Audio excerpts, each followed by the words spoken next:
Welcome to part 3 of base building.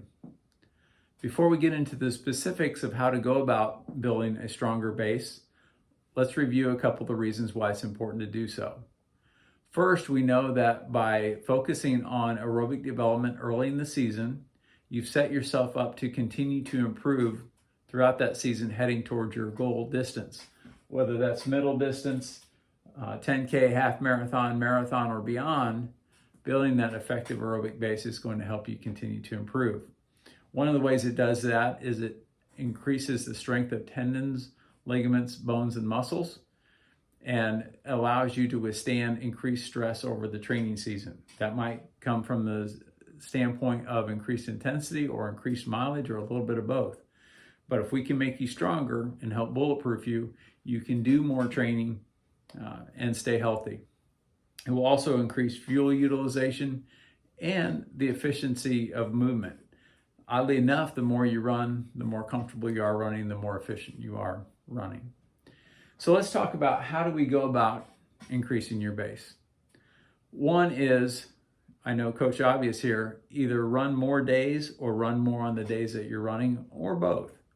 The reason I point that out is we're dealing primarily with people that have a day job, a family, and other time commitments.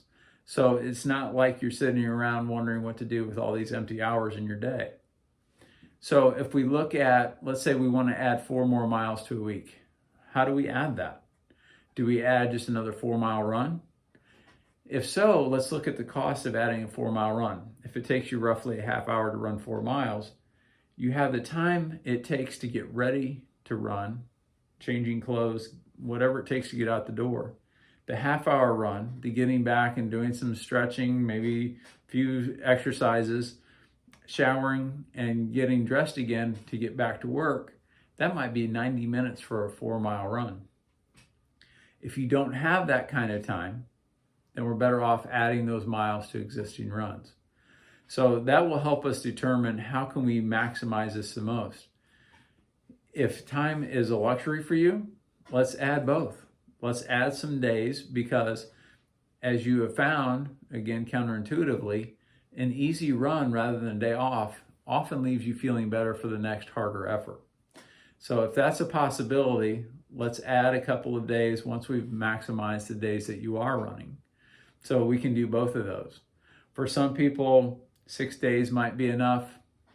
For other people at higher mileages, maybe 9, 10, 11 runs a week with some doubles in there makes sense. So it depends on where you are and where we need to go. So how do we figure out what is a good target mileage for you? When we're entering a base building phase, we're not as concerned about the quality.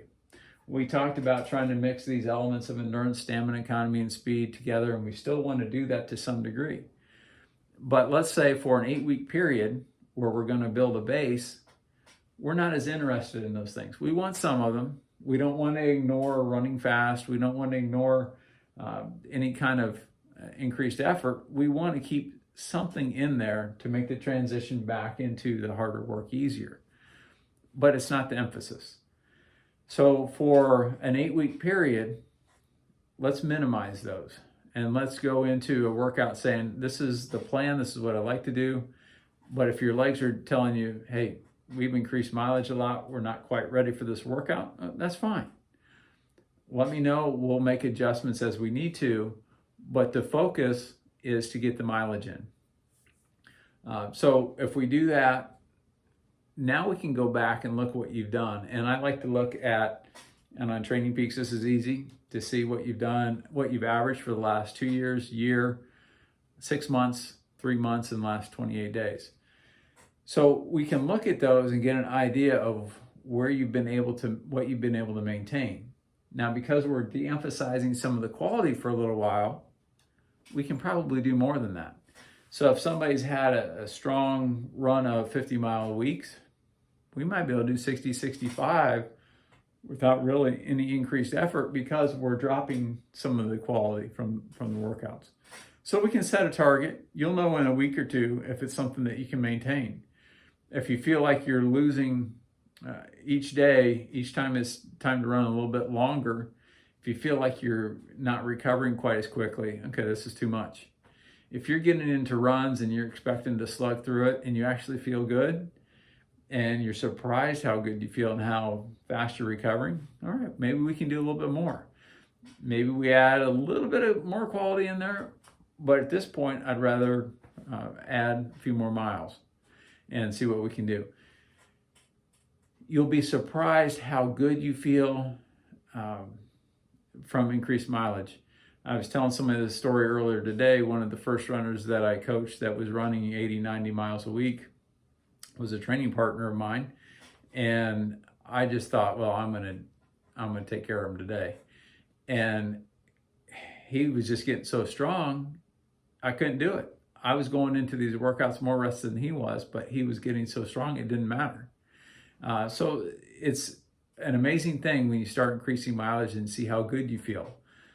I know you have to do it to see how it feels. And I encourage you to explore that. And now is a great time. We don't have a whole lot of races on the horizon. Let's figure out a goal and go after it and make sure that we adjust.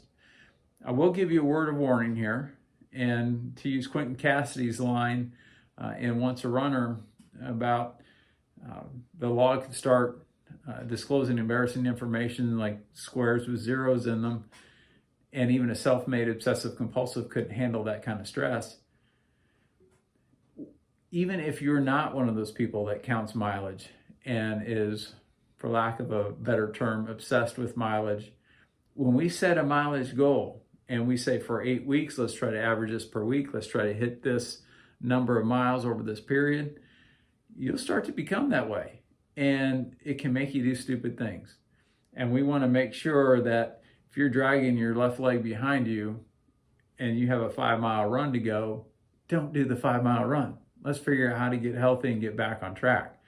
If you have to miss a couple of runs, yeah, that hurts the average. But it doesn't hurt the average nearly as bad as missing a couple of weeks because we weren't smart and ran through some obvious warning signs from your body. So hopefully in these 3 segments, I've given you some information on why it's important to build a base, how it fits into the rest of the year, how we want to balance the mileage with the other things that are important to you, and how to get started on that. So I look forward to talking with you, setting some mileage goals, and getting started towards a great 2021.